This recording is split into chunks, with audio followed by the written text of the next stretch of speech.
Guys यहाँ पे थोड़ी देर बैठते हैं। इस रास्ते से सीधा जाना पड़ेगा आपको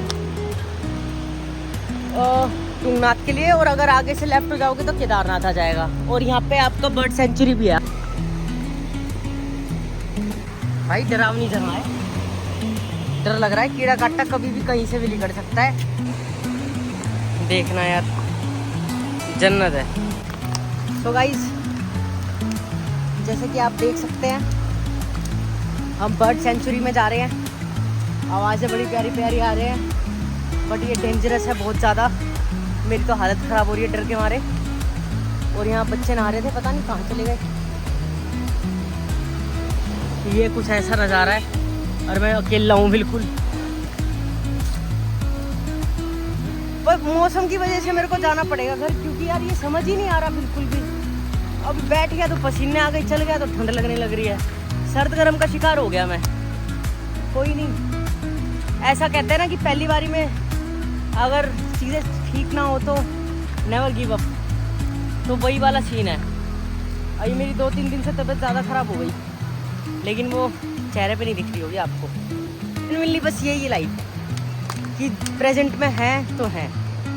मैं तुंगनाथ का ट्रैक कैंसिल कर रहा हूँ। मध्यमेश्वर 18 किलोमीटर का, तबीयत ख़राब हो चुकी है क्योंकि तुंगनाथ में मुझे लगा था पास होगा, पर अनफॉर्चुनेटली जहाँ मैं था वहाँ से 33 किलोमीटर दूर था, तो मुझे वापस गाड़ी मोड़नी पड़ी। मैं क्यों झूठ बोलूँ, क्योंकि पेट्रोल कम है और बजट भी कम है, दोनों ही चीज़ कम है। ऐसी सिचुएशंस आती है, आप जो प्लान करके चलते हो वो चीज़ें होती नहीं है। और केदारनाथ में मुझे पता नहीं था कि सब इतनी चीज़ें महंगी हो जाएंगी। मेरा तो खैर इतना ना लगा, पर बहुत महंगा था यार।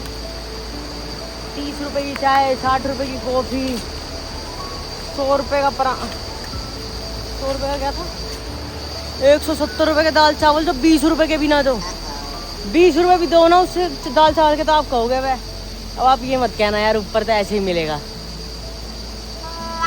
भाई मसाला आपके घर में भी वही है, मसाला ऊपर भी वही है, और वो पैसे मसाले के भी ले रहे हैं, दाल के भी ले रहे हैं, चावल के भी ले रहे हैं। तो ये मत कहना कि यार ऊपर तो ऐसा ही मिलेगा। महंगा मिल जाए कोई दिक्कत नहीं है कि ऊपर है तो महंगा मिलेगा, लेकिन खाना स्वाद बनता है पहाड़ों में। पहाड़ की बेइज्जती मत करो ये कह के कि यहाँ तो ऐसा ही मिलेगा। पहाड़ों का खाना बहुत हेल्दी था, बहुत बढ़िया होता है नेचुरली।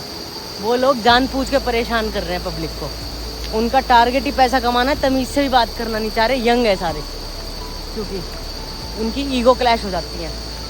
प्रॉब्लम ये है गाइस। हालात को देखते हुए मैं ये बर्ड सेंचुरी के ट्रैक से वापस जा रहा हूँ भाई। पर यहाँ एक से एक है भाई, बर्ड्स की आवाज़ें। और बर्ड्स इसलिए जा रहा हूँ क्योंकि बारिश का मौसम है और यहाँ झाड़ियाँ बहुत बड़ी बड़ी है, नीचे पत्थरों के अंदर भी बहुत गैप है और फिसलन है, और ऊपर बारिश का मौसम भी हो गया है, और यहाँ आने जाने में कोई बंदा भी नहीं है। और जिस हिसाब से ये ट्रैक की हालत लग रही है, इससे पता चल रहा है कि यहाँ काफ़ी टाइम से लोग आ भी नहीं रहे हैं बर्ड सेंचुरी में बर्ड वॉचिंग के लिए। तो और तीसरी चीज़ कि जो अभी मई जून जुलाई के मौसम होते हैं, इसमें ज़मीनी कीड़े मकोड़े सांप ये सब बहुत निकलते हैं। तो इसलिए हमें हमेशा सतर्क रहना चाहिए ऐसे टाइम पे, स्पेशली इन मंथ्स में, कि हम ज़्यादा जंगली जगहों पे ना जाएं, क्योंकि सांप कीड़ा काटा कुछ भी निकल सकता है, कोई भी काटा पीटी हो सकती है। और समाओ मैं अकेला हूँ तो मेरे लिए, और मेरे पहली बार अकेला ही निकला हूँ ऐसे ट्रैक्स पे जो इतना दूर, ऐसी जगहों पे जो इतनी दूर है। और केदारनाथ में ऊपर जाके तो मंदिर देख के तो हमेशा हर किसी को खुशी होती है यार। ये तो बहुत ज़्यादा कॉम्प्लिकेटेड सा रास्ता है नीचे जाने का। कोई कीड़ा काटा ना हो, बाकी तो मैं देख लूँगा सब। यहाँ बंदे नहा रहे थे, पता ना कहाँ चले गए। ये भाई पिकनिक बना रहे थे, इन्होंने चावल ऑफर कर रहे हैं।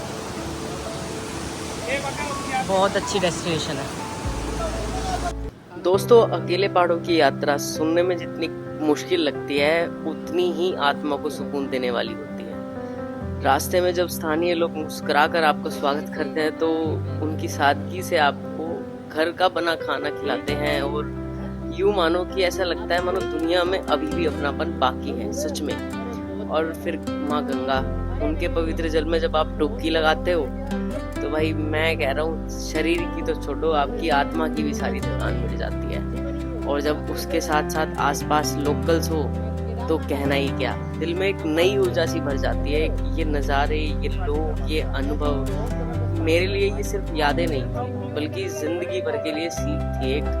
उन्होंने बहुत कुछ सिखाया और मैंने उनसे बहुत कुछ सीखा भी। कभी कभी सफ़र मंजिल से भी ज़्यादा खूबसूरत होता है, ये मेरे ख्याल से एक गाने की लाइन भी है, बट ये मैंने फील भी कर लिया। और ये पहाड़, ये गंगा और ये मिलनसार लोग इसे सच्चाई साबित कर देते हैं। और हर किसी को कभी ना कभी ट्रिप मारना चाहिए सोलो, और कोशिश करना चाहिए कि कम से कम पैसों का यूज़ हो वहाँ पे।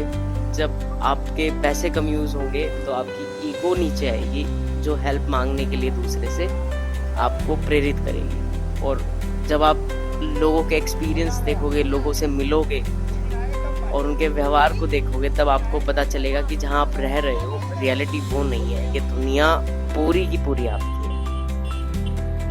हर तरह के लोग होते हैं, हर तरह के विचार होते हैं, आपके ऊपर है कि लेना किसको है, किससे है। धन्यवाद। तो भाई जब हम पता नहीं कहाँ हैं, पर ये नज़ारा देखो भाई, पागल करने वाला है। कैसे दिखाऊं देखना जरा, ये देखो आप। अभी हम आ गए अगस्त्यमुनि में। अगस्त्यमुनि से मेरे ख्याल से 15-20 किलोमीटर दूर रुत पे आ गए, वहाँ जाके रुकेंगे। और अभी बर्ड सेंचुरी में नहाए, आपने देखा, लोकल्स के साथ मजे करे, खाना खाया और उसके बाद से बड़ा फ्रेश सा माइंड सेट है। गर्मी बहुत है यहाँ, लेकिन फिर भी मैं माइंड फ्रेश है। और आप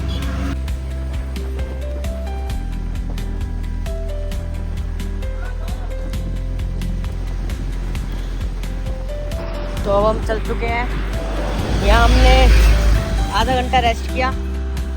नज़ारा देख सकते हैं आप मेरे पीछे का।